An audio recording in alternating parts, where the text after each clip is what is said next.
Your teacher told you Thomas Jefferson wrote the Declaration of Independence. Then you heard it from speeches and lyrics of musicals carved into memorials. But riddle me this, here's a highly dramatized painting of the signing of the Declaration of Independence, July 4th, 1776. In it, we see a group of 5 clustered around the Declaration: Adams, Jefferson, Benjamin Franklin, Roger Sherman, and Robert Livingston. These 5 men were a drafting committee in charge of the creation of the Declaration of Independence. This was the so-called Committee of 5. Let's back up a couple weeks. On June 7th, 1776, calls for independence were hitting a critical mass from attendees at the Continental Congress.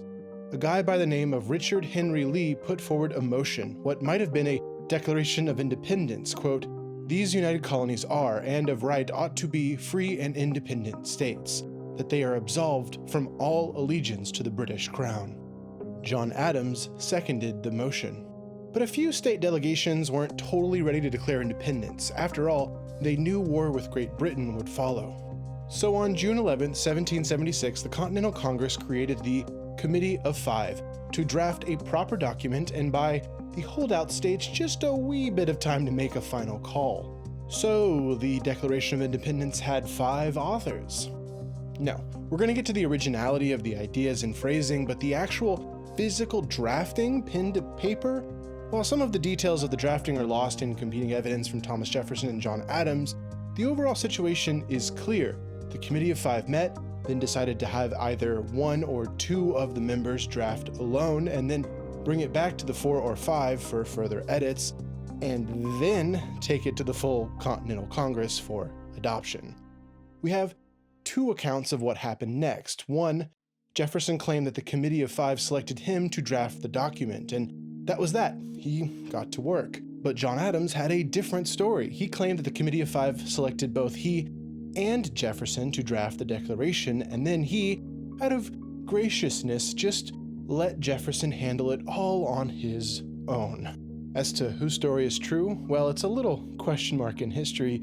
John Adams never missed an opportunity to insert himself into the story surrounding the Declaration of Independence. Whether or not it's true, whether Adams really put his hand on Jefferson's shoulder and said, "You go for it, buddy, it's all you." This allegation from Adams had the effect of being repeated, making its way into popular consciousness. And that's the point here, because however it came about, ultimately Jefferson went upstairs at the Graff House in Philadelphia and put the words of the Declaration's first draft on paper. We know that. But John Adams wanted history, wanted you and me to believe he played a bigger role. Adams, the second president, had animosity towards Jefferson, the third president.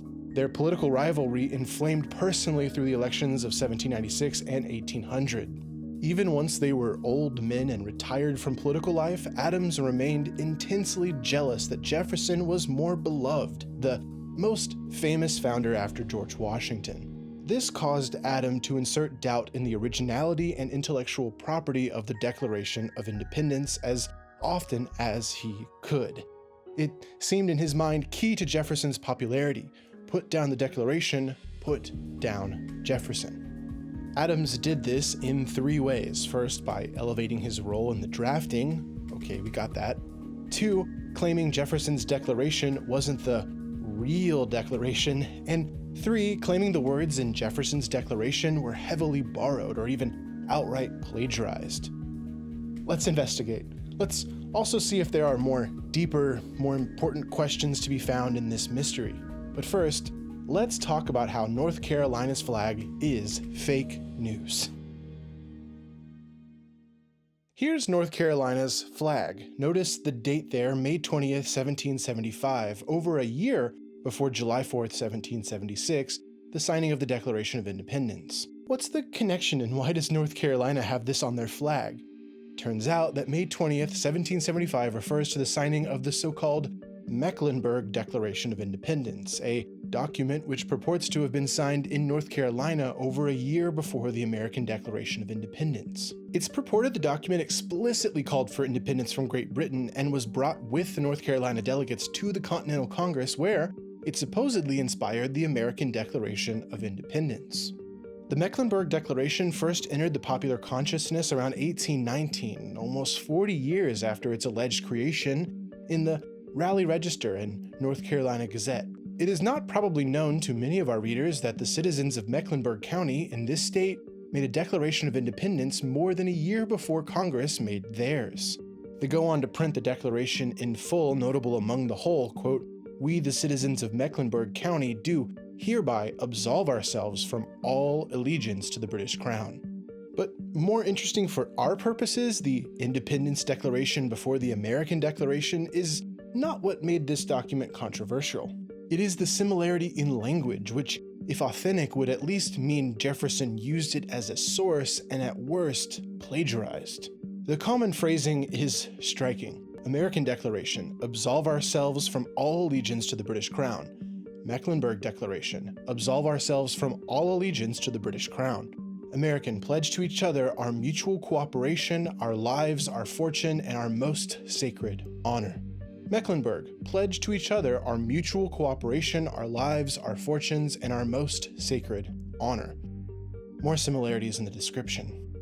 John Adams, upon seeing these texts side by side in August of 1819, concluded, quote, "Either these resolutions are a plagiarism from Mr. Jefferson's Declaration of Independence, or Mr. Jefferson's Declaration of Independence is a plagiarism from those resolutions." Here's a letter directly from John Adams to Thomas Jefferson on June 22, 1819, which he must have scribbled with glee. "You know, if I had possessed it, I would have made the hall of Congress echo and re-echo with it 15 months before your Declaration of Independence." The implication is, Thomas Jefferson, you, sir, are a plagiarist. Word of the rival declaration was making the rounds in newspapers nationwide. The founder and third president of the United States, a man who took pride in his writing, his pen's gravitas, his intellectual prowess, was a secret copycat. Jefferson's response to Adams came quick. His letter, dated July 9, 1819, is quick to throw cold water on the claims of the North Carolinians. He begins with a jab. "You believe it genuine, I believe it spurious." First, he said the copy is supposedly printed from a book which is not available to us anymore. Second, if this flaming declaration had been carried to the Continental Congress, wouldn't it have been the subject of discussion? Jefferson concluded with this, quote, "For the present, I must be an unbeliever in this apocryphal gospel." Jefferson wasn't alone in his skepticism. Another person to attempt a takedown of the Mecklenburg Declaration was an amateur historian by the name of William Henry Hoyt in 1906. Mr. Hoyt wrote a snazzy 300-page book with the snazzy, snappy title, The Mecklenburg Declaration of Independence, a study of evidence showing that the alleged early Declaration of Independence by Mecklenburg County, North Carolina, May 1775, is spurious. All right, maybe the dude needed an editor. Hoyt argued there were a few glaring issues for Mecklenburg. First, beyond this reprint, was there another copy of the document? No. The author of the piece in the newspaper, Dr. Alexander, said his father's papers detailing the events were burned in a fire in 1800. So was there any evidence for the authenticity of this rival Declaration of Independence? When word of Thomas Jefferson's doubt made it to North Carolina in 1819, an effort was made to prove the Mecklenburg Declaration was real. A bunch of people who said they participated or talked to someone at the time who participated showed up, so eyewitnesses. That was enough for future North Carolinians, who went on to adopt the First in Freedom line, put a carved commemorative stone in the Capitol building, added it to the flag, license plates, seals, etc. But again, the eyewitnesses weren't backed up by a contemporary paper trail. There's more to this debate, but the consensus among historians seems to be that, not precluding the possibility of other evidence that may one day come to us, the Mecklenburg Declaration was a hoax. When Adams read what Jefferson had to say about it in 1819, he too decided it wasn't real. The old man wrote back to the other old man, quote, "I am greatly obliged to you for your letter of the 9th. It has entirely convinced me that the Mecklenburg resolutions are a fiction." Okay, so Jefferson alone wrote the Declaration, adopted on July 4th, 1776, not a committee of 5, and in all likelihood, he didn't plagiarize it from a Mecklenburg Declaration, so mystery solved, right? No. Adams has another trick for us. You see, what if the Declaration of Independence wasn't the Declaration of Independence? You see, if John Adams had his way, instead of celebrating Jefferson's Declaration of Independence every year on July 4th, all the patriotic music, backyard barbecues, fireworks shows, time-honored boat flags, all that would be done in May in honor of the real Declaration of Independence, something called the May Resolution. On May 10, 1776, the Continental Congress passed a resolution which instructed the 13 colonies to, quote, "where no government sufficient to the exigencies of their affairs hath been hitherto established, to adopt such government." In other words, 13 colonies, if Great Britain's government isn't good enough for you, make your own. They went further. On May 15th, the Continental Congress approved a preamble authored by John Adams, quote, "authority under the said crown should be totally suppressed for the defense of their lives, liberties, and properties." So not only do we have the statutory instruction to the colonies to write new independent constitutions on May 10, 1776, but with the preamble on May 15th, we get the flowery rhetoric too. In particular, the Lockean phrase of lives, liberties, and properties obviously makes us think of life, liberty, and pursuit of happiness later seen in the July 4th Declaration. Is then this May resolution not the real Declaration of Independence? Adams thought so. He felt he had done the deed in May 1776. It was, he wrote, quote, "the final step." It was independence itself. And if not May 15th, then why not July 2nd, 1776? 2 days before the adoption of Jefferson's Declaration, the Continental Congress passed a different Declaration of Independence. Remember the resolution that was postponed in June? Well, they passed it on July 2nd, 1776, quote, "These united colonies are, and of right ought to be, free and independent states, that they are absolved from all allegiance to the British Crown." Is the May resolution not the Declaration of Independence? Is the July 2nd resolution not the Declaration of Independence? John Adams wrote that, quote, "the second day of July 1776 will be the most memorable epocha in the history of America. It ought to be solemnized with pomp and parade, with shows, games, sports, guns, bells, bonfires, and illuminations from one end of this continent to the other, from this time forward forevermore." Well, we don't solemnize July 2nd, we celebrate July 4th, 1776. Jefferson's Declaration of Independence is the Declaration of Independence because we've decided the Declaration of Independence is the Declaration of Independence. Our cultural memory has chosen prose over prosaics. Let's leave John Adams behind and get real. If you've made it this far, you've seen the progress of this video from the least subtle objection, Jefferson's Declaration was a forgery, to a more subtle objection. Jefferson's Declaration was the product of a committee, part of a larger institution that had potentially already effectively declared independence. I want to take on an even more subtle objection. Was Jefferson's writing intellectually original? Jefferson claimed that he turned to neither book nor pamphlet while writing the Declaration in June 1776. Further, he wrote in 1825, quote, "This was the object of the Declaration of Independence, not to find out new principles or new arguments, but to place before mankind the common sense of the subject, neither aiming at originality of principle or sentiment, nor yet copied from any particular and previous writing."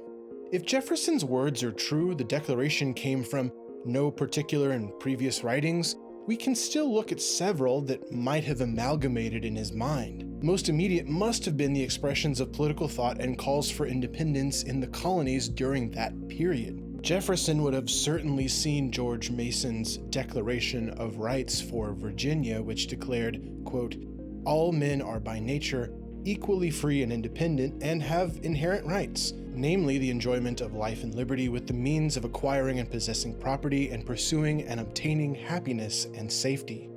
In fact, the preamble's phrasing can be found all over. Hop a couple years in the past and see James Wilson's 1774 pamphlet, Considerations. All men are by nature equal and free. All lawful government is founded on the consent of those who are subject to it. Such consent was given with a view to ensure and increase the happiness of the governed.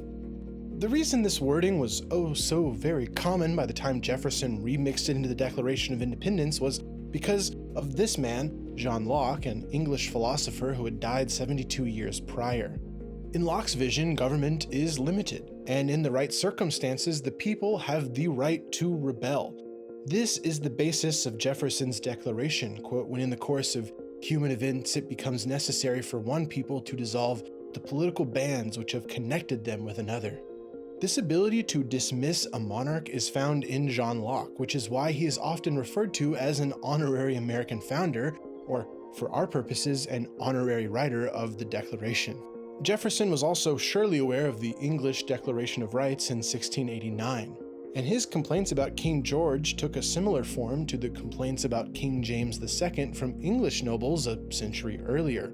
So while Locke's theoretical writing helps us understand the preamble of the Declaration, life, liberty, property, the English Declaration of Rights helps us see the meat of the Declaration of Independence. Take a look at the similarity of language in a few of the complaints about King James and King George. By raising and keeping a standing army within this kingdom in time of peace without consent of Parliament. He has kept among us in times of peace standing armies without the consent of our legislatures, and quartering soldiers contrary to law, quartering large bodies of armed troops among us. King James II having abdicated the government. He has abdicated government here. The language is so similar, in fact, you can look at it another way. A lot of the phrasing of the American Declaration of Independence echoes from the English Declaration of Rights. The American Declaration of Independence from Great Britain was, in a way, authored by the British from whom they declared their independence. So that leaves us with the most important phrase in Jefferson's declaration. We hold these truths to be self-evident, that all men, self-evident. In his original draft in June 1776, Jefferson wrote, "We hold these truths to be sacred and undeniable." It was actually Benjamin Franklin who suggested condensing sacred and undeniable into self-evident. The idea of a self-evident truth came from the Scottish philosopher David Hume. And I've saved this detail for last because I believe it has something to tell us. The phrasing is not, "These truths are self-evident." It's, "We hold these truths to be self-evident." It implies an activity, holding, a participation. People are created equal, but that doesn't really matter until we do something. Acknowledging self-evident truths doesn't bend reality. Not until we take possession of the self-evident truths can we actively pursue them. I'm not trying for pseudo-depth here. I don't want to romanticize the founding, nor do I want to gloss over the fact that none of these men, particularly Jefferson, lived out their written values. In the first draft of the American Declaration of Independence, there was a complaint about the King of England's involvement in the transatlantic slave trade, but it was cut because the American founding is full of horrible, my word, horrible moral compromises that led to Frederick Douglass in a famous 1852 speech saying, "This 4th of July is yours, not mine. You may rejoice, I must mourn." The founders held the self-evident truths, and it seeped through like sand. Was it merely eroded, or would it be the foundation of something new? If it's any clue, when Abraham Lincoln spoke at Gettysburg in 1863, he spoke not of the formal ratification of the Constitution in 1788, but of 77 years ago, which refers to the signing of the Declaration of Independence. If you'd like another history mystery, click this video about what really happened to Julius Caesar. Consider supporting history videos like this one by clicking here and joining the community on Patreon. Later, y'all.